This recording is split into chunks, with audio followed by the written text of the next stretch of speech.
All right, this is where you plug in your trailer. 30 amp service. On your plug, you'll have a notch on the one slot. You line that up when you push it into the plug, and then yours will thread on to lock the plug on. They are a 30 amp service. Inside the storage compartment, there is an adapter that goes to a 15 amp.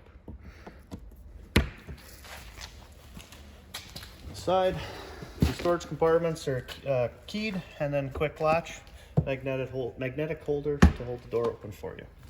Here's your power cord, your water hose, the adapter, 30 to 15 amp.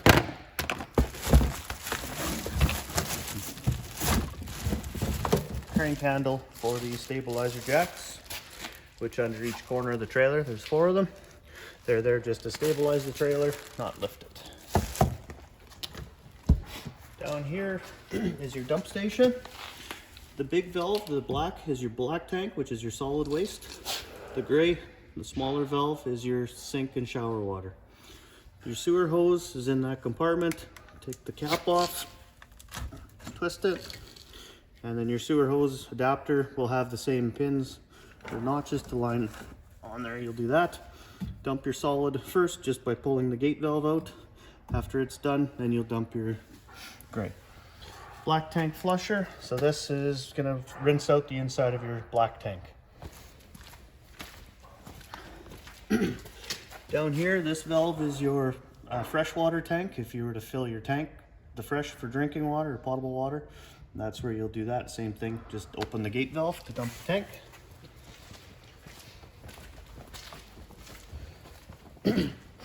On the front of the trailer, the propane tanks.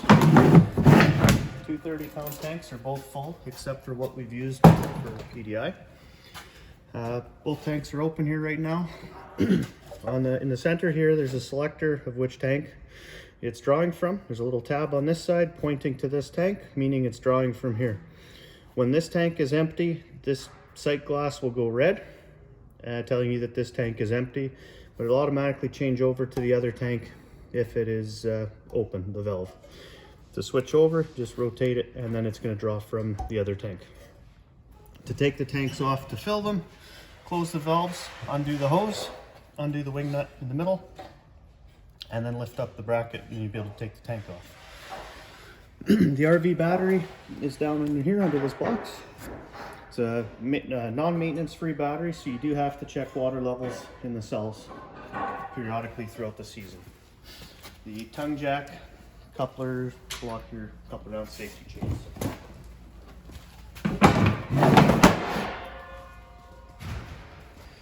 Come around here, stairs, pull out, and then grab from the handle so that you don't pinch your fingers up in here. Assist handle up there to help you get in.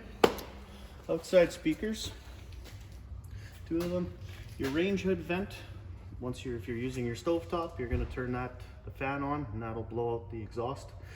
This is just the outside access for your furnace. Ground fault protected plugs. So if these plugs don't work inside, there's a reset, which I'll show you once we get inside. Outside shower. Just a hose there, hot and cold.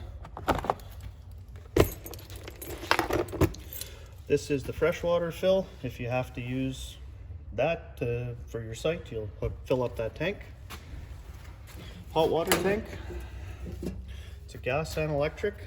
The gas controls are inside the trailer, which we'll get to when we go in.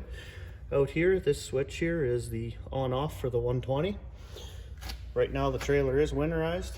When you are going to use the system, just make sure the tank's full. This is a pressure release valve. Water will come out there, you know the tank's full, then you can flip the switch to the on. When you're there, you'll have hot water in approximately an hour. Inside, you can use both sources at the same time, gas and electric. You'll get a little bit quicker recovery. To drain the tank, there's the anode rod at the bottom here. Again, you'll release the pressure at the pressure release, then you'll undo the anode rod, and that'll drain your tank.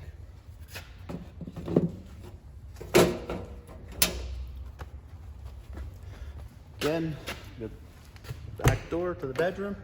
On the door, there is a door holder, which latches into here. And then you can still use your screen door. It's a regular door. Another set of stairs. And around the back, one other thing on the back wall is your city water connection, whereas your park service for your water, that's where you'll hook up your water hose to there. And then cable satellite hookups they give you for hookup coax from your satellite, or if you had cable where you're at. One more thing outside would be the awning, which is a manual awning. On each arm, there's Velcro straps. There's transport locks that are in the back of the arm. And then these knobs here, you're going to just loosen off so they're free. Also on the front arm, same thing.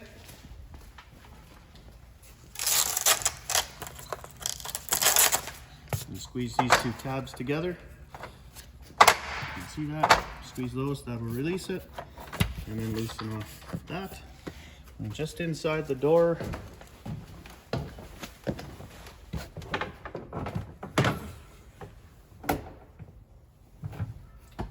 is the awning rod.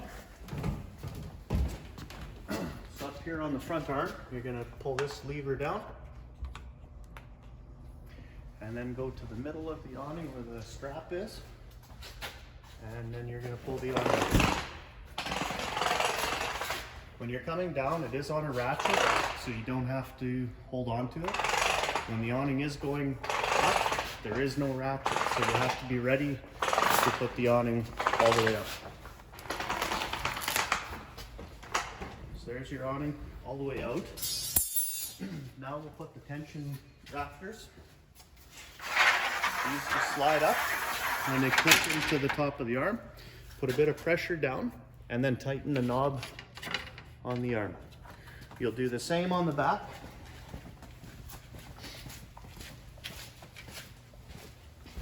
Again, slide that up. That'll click in. A bit of pressure down and then tighten the knob. Now to adjust the pitch on each arm, it has the lever on there, the lock, and that'll adjust the tilt of the awning, how you want to change your tilt so you're not walking into the bar. But the size of this awning is very important not to leave it up in any heavy rains or winds. If you do have it out in the rain, make sure you do drop a corner so the water doesn't pool in the middle of your awning, because it will bend your tube. And extreme winds, put the awning away so that it doesn't get torn off as a kite would. To retract the awning, we're going to do everything in reverse. Make sure the awning arm comes down to the stopper. There. Then we're going to loosen off the knob. On the front of the arm, there's a little lever right here. We're going to just pull that down so that lets the rafter slide down. Do the same at the front.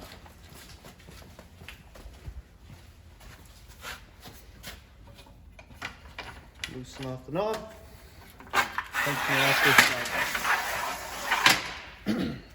Then the pull cord, because of the height of this, you're going to want to make sure you have your awning rod with you.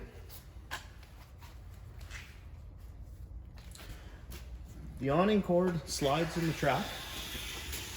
You're going to come down here, a little bit of tension on the awning tube, flip the lever to there, keep your other hand just on the tube, and then slide the strap back to the center of the awning.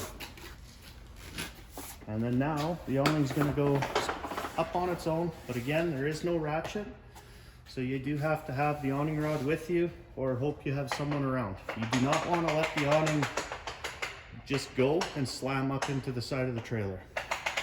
So you're going to just let it go up easy, just like that.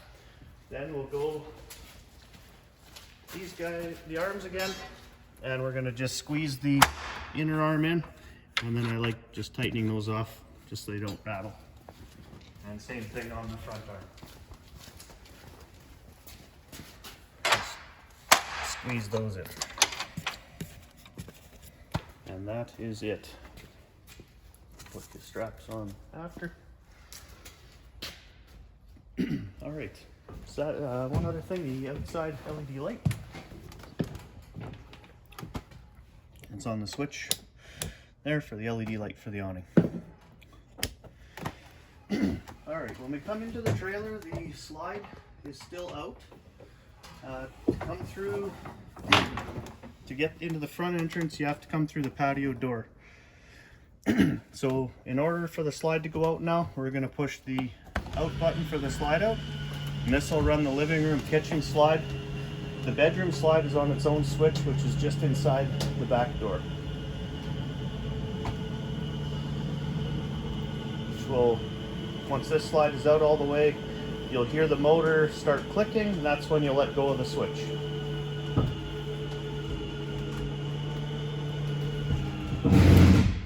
Just like that. We'll just go to the back bedroom quick, and we'll put the back slide or bedroom slide out too right now, and then the trailer is opened up.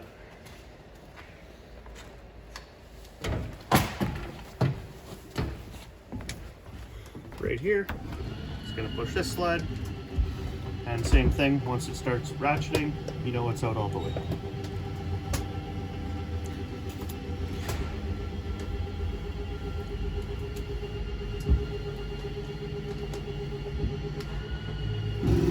Alright, now the trailer's open, we're going to go back to the front of the trailer, and we'll start at the monitor panel, the front, and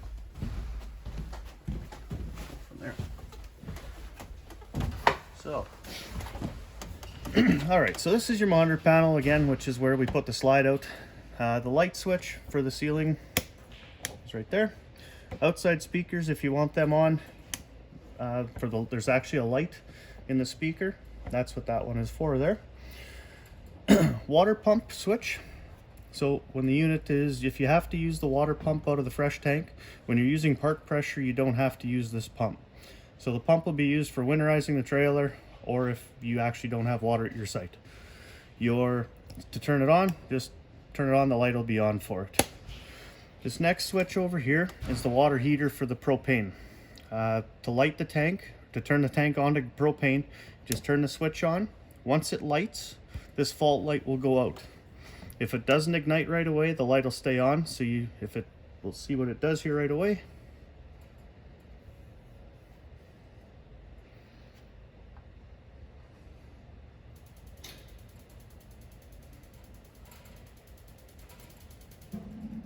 Okay, the tank lit, so no fault light. If it didn't light and the light stayed on, you're simply just going to turn the switch off and then turn it on again, and it'll go through those steps. This bigger switch here is for the ceiling fan in the living room. And down here at the bottom of the door is a fire extinguisher, which I hope you don't have to use. TV entertainment unit, stereo down here, power in the middle. It'll turn on, tell you. Up in the cabinet above here is the blue pouch, which will have your manuals and remotes for all the appliances and everything in the trailer for you. Fireplace, which is also a heater. Oh, hang on. Over on this switch on the wall, because it's only a 30 amp trailer, you have to decide if you want the microwave on or the fireplace. So for the fireplace to work, you have to flip this switch down to fireplace. Then you'll go back to your power button, and then it's also a heater when you go through your modes for it there.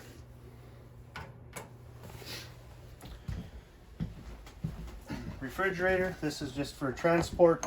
This lock, it just threads in.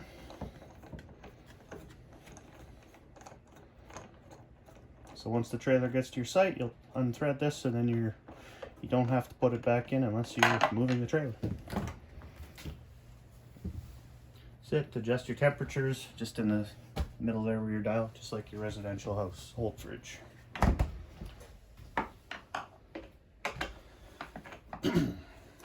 So up above the stove here again is the microwave. Again, we have to go over to that other switch on the wall. and flip this back to the microwave. There, your microwave is on now. Your light for the range hood, and then the fan for the range outside. For the stove, lights for the knobs, and then also that'll light up for your oven also. To light your stove top, turn your knob to there, and then turn the igniter.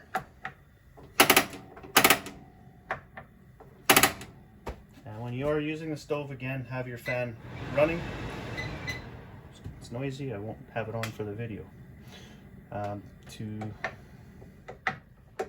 that, for the oven, you're going to turn the control up here on the right side to where the pilot flame is, and then you depress the knob in, and then again turn the igniter, and down in here on the right side of the burner tube, if you can see it in the light or not, that's where the pilot is. So there's a little blue flame. Once you get that flame lit, just keep the valve depressed for about 5 to 10 seconds. Once you release it, then you can turn it to whichever temperature you want it set for. Then the burner will light. Sometimes if the stove hasn't been used for a while, it does take a few times to ignite. This one light really fast because I just had it going a little bit earlier. Light switches here. On the countertop, just ground fault plugs. Down the hallway. Down here we've got your power converter. So you're basically your breaker panel for the trailer. So on the one side here you have your 120 breakers, same as what your house panel are. This breaker here is off, which is for your water heater. So once you have the trailer summarized, you're going to want to flip that breaker on, and then that'll put power to your hot water tank. This side here where your fuses are, that's the 12-volt side. On the right side of the fuse there's an LED light, and through the sight glass, if the fuse blows, the LED will illuminate and you'll see the red glow coming through the sight glass. If that does happen, come here, figure out which fuse it is, pull the fuse out. If it's blown, replace it with a good fuse. If you have an issue with lights not working in a slide out or above the stove or something not working, just come here and double check to make sure the fuses are all good. Sometimes you will also have blown fuses without the light illuminating, so if you do have issues with lights not working, just double check all the fuses. Thermostat, when you turn it on, it's going to go on to give you the option for fan. So you have low speed, high speed, then you have your air conditioner side, same thing, it's going to be cool on high or low, and then auto, it's going to kick in and out and run on low speed or high speed. The fan will cut off and on. Heat is only running through the floor. There's the furnace turning on, and then when you turn the system, to adjust your temperature, just turn that with the arrows up or down when you're in the mode that you want the fan to turn on. I won't shut this off.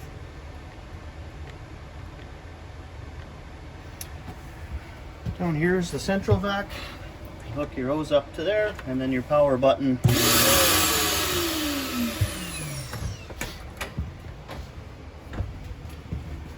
In the bathroom, light switch. And then the other switch is for the fan up in the ceiling vent, the ceiling fan.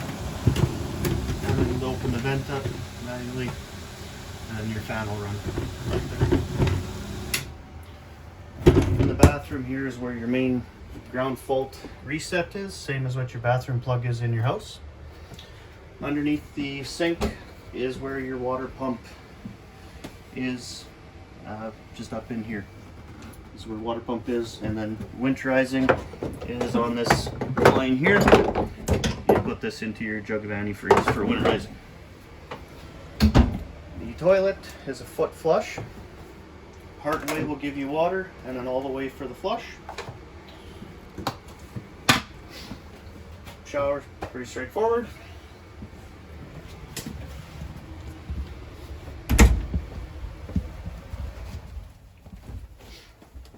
Bedroom, again, not much in here.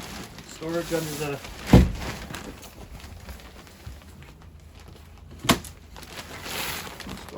bed. Does have gas props that hold the bed up. Sometimes if you put heavier quilts or pillows, sometimes the bed won't stay up, so just be careful how much weight you have if you are going underneath there. In here is your central vac hoses, and then they give you a sample for chemical for the toilet. Sample bottle.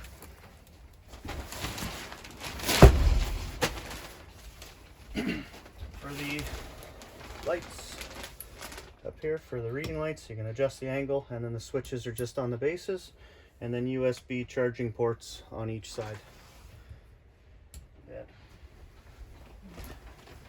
Coax up here, and then a TV backer to be able to mount a TV up in the wall.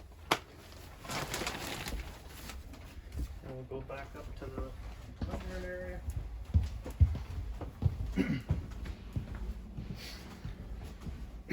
The dinette chairs, the couch, tri-fold couch,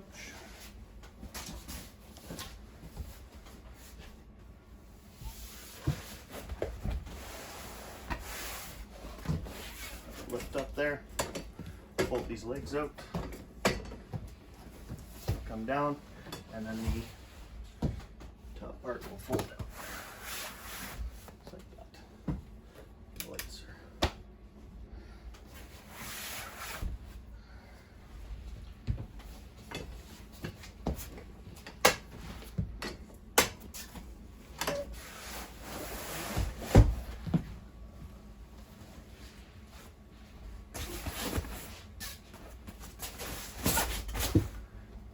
On the ceiling with the air conditioner unit, on each side of the unit's the intake, and there are filters in there which just have to be washed periodically throughout the season. If it's dusty, you'll see the grate will start getting dirty. It's just time to wash them. Let them dry before you put it back in.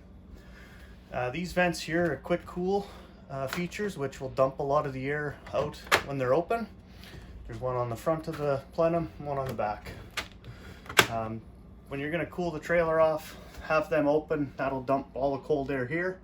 Once you get it kind of cooled off in this area, close them off, and then that'll put more air throughout the ducts that will go back to the back bedroom for you.